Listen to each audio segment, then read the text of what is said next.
Hi guys, Andy Work back again. Yeah, it's been a long time, nearly a month, and I apologise to all of my subscribers, so both of you, I'm sorry, but I'm back with this thing. Just a quick recap.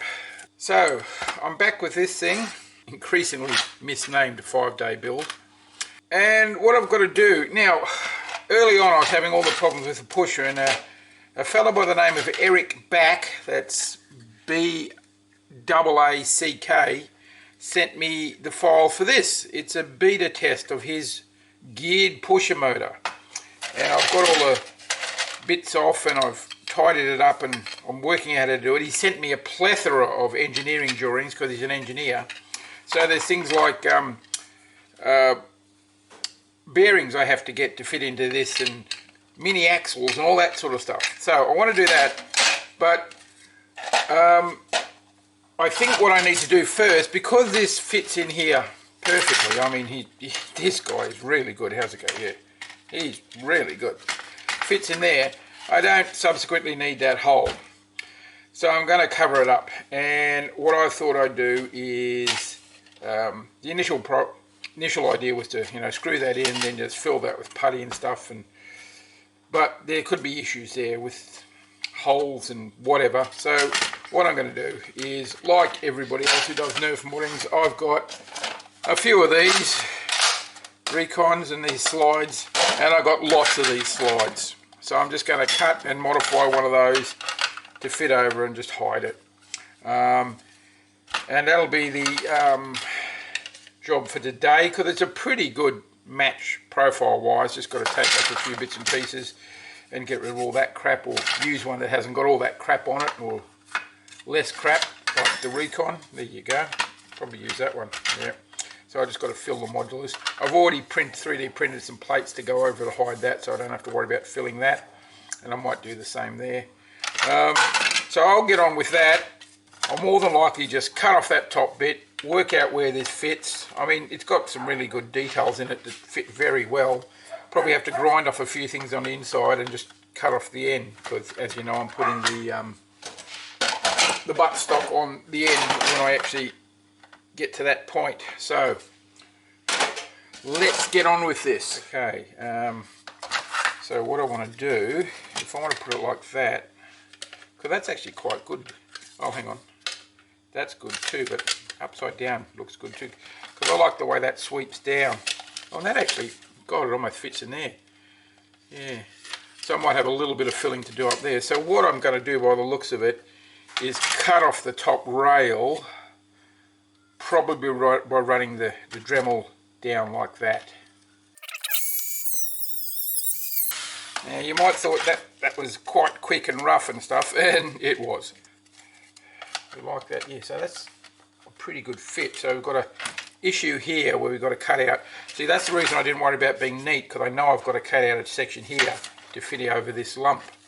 So I'm going to work out exactly where I've got to cut it. And I'll get rid of these things first, because they're getting in the way. Yeah, so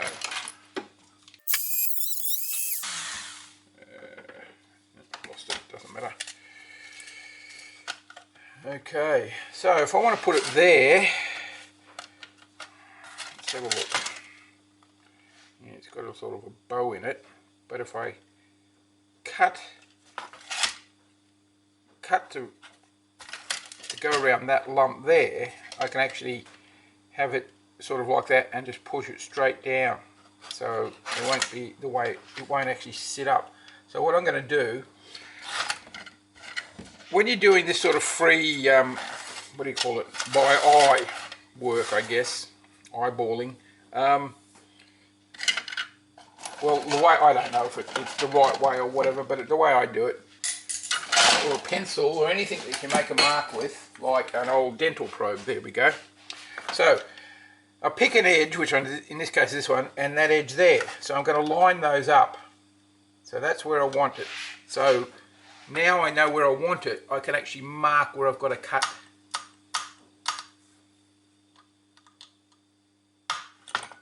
And if you just rub the scratch with your finger, you get a bit of dirt in it and you know where your mark is. So that mark comes right up to the back. So I've got a mark there and a mark there. So what I need to know now is what's the shape of that, the profile I need to cut in. Unfortunately, I've got a profile cutter. Unfortunately, it's a cheap plastic one, but we'll just give it a shot. I'll just push it onto the profile.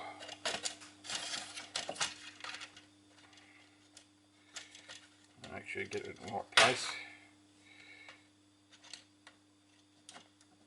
So roughly, try to get all this. Yeah, if you're going to buy a profile cutter, profile gauge, spend the money and get a metal one. Okay, so that's basically the shape that I want to cut into there. So if I put those marks on the beginning and end, I've got roughly where I want to do it. So what I'm going to do now is probably pause the camera and go and find something to make a nice mark. Technical pencil. Okay, so roughly my start is there and my finish is there. I'm going to just run the pencil just along the edge of the profile cutter. It's really, really rough, because I know I'm probably going to end up having to fill it with some putty or something. Right, just to highlight that a bit more, I've got a felt tip. So roughly, it's showing me that's basically the shape. Alright, so I'm not going to get in there with a Dremel and just grind all that out. I'm going to take a little bit and test fit, and test fit, and test fit. You know, just go bit by bit by bit. Don't try and take too much too soon, because you can always take material away, but you can't put it back easily. You can put it back, but not easily. So get rid of the cutting disc, put it in a grinder. Well, this is actually a cutting head. Here we go. And always remember, you've got interior details to deal with. These could be holding it up off the surface. So I'll do a quick test fit now. So you can see how it's starting to go. It's starting to form the shape. And I can see simply by holding that in the right spot, how much plastic I've got to take off, and it's a reasonable amount. So just going to work it down, but I'm not going to take it off all in one go. Just because I know how much roughly by eye, doesn't mean I'm going to be able to take it off in one go. So just slow and steady. So we're getting there, we're getting very close. So you can see I've got a fair amount of material here to take out. And another good reason for, despite the fact that it fits, putting this upside down makes it less identifiable.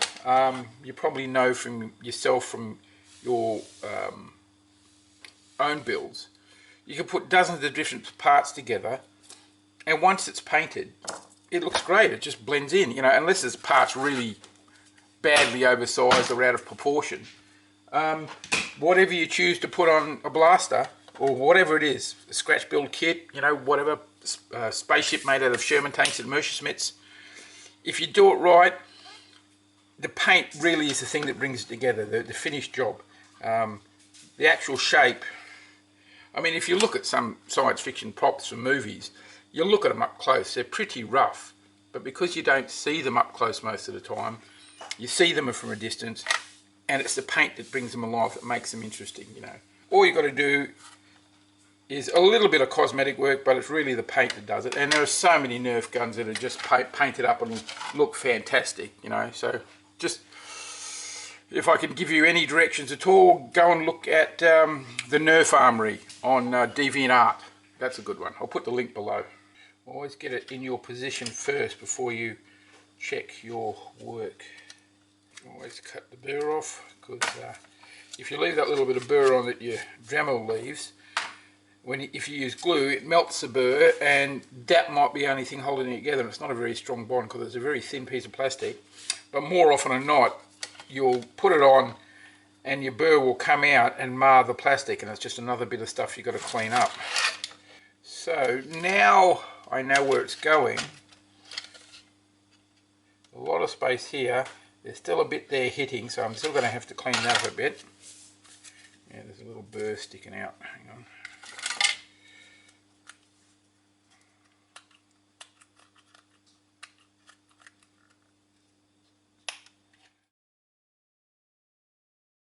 Now I was working away and waffling on and didn't notice the camera had shut down.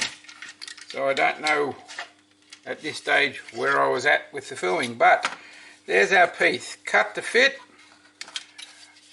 Before I cut this back off, I actually put 4 screws in and screwed it in place, and then that gave me a really good neat guide to run the Dremel along. So all I've got to do is fill the back of that with some putty, fill up that, get rid of the modulus, and she's apples. Right guys, almost forgot something.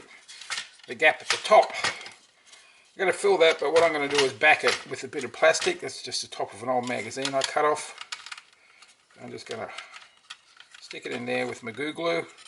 Make sure when it's in place it's not going to interfere with the pusher box, which it doesn't, so that's fine. So, you've probably seen this before. Acetone, straight out of the bottle. Try not to spill it everywhere. And on the plastic. Softens the plastic, helps start the bonding process. Right. So that's that part. The glue, it's been sitting here for months without being used. It's still pretty good. Just going to slap some on there. A little bit down there if I can. Come this way, I guess. There we go. And just whack that in place. Press down. Not going to fall out. Covers my area in there. And what I can do is get some more acetone.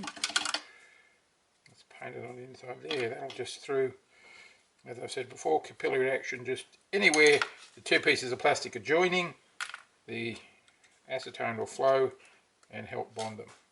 So that will make that hole, which is quite large, a lot easier to fill up. That one will be pretty simple, and I can just either put bits of plastic in the end there, put some glue in, fill it up, do it that way. Won't make any difference.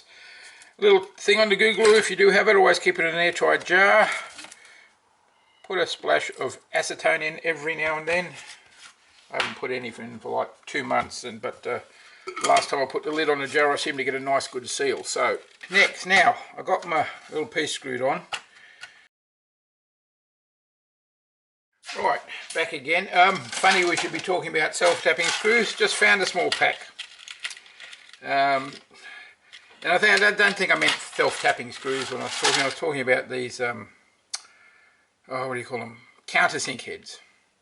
So what I'm going to do is I've marked a centre line on my foregrip. And there, and there. I'm just going to drill a tiny little screw hole with the Dremel.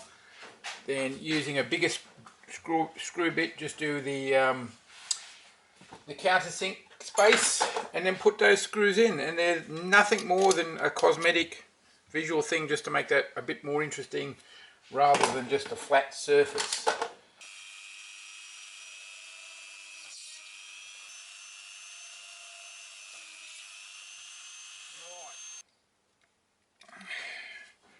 Yep, they look pretty much in line. Now what I've got to do is actually countersink, and I haven't got a lot of material in there, so I'm going to have to be very careful, either that or backfill it with something. Now I don't want to go through this plastic, so I'm just going to do this by hand. It's a pretty big drill bit, but it should accept the curvature. The bevel of that, the tip of that bit's the same as the bevel of the screws. It's almost a universal thing.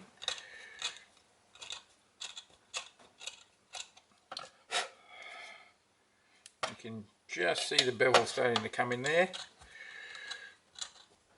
The fact that there's no actual, other than the edge of the plastic to grip onto, I I might actually have to glue these screws in, which is not a problem.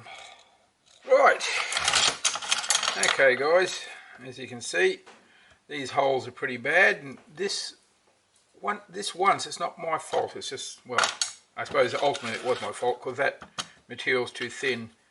The screws will not sit flush and have any material to bite into, so I've just opened them up a bit and I'm just going to araldite them in place.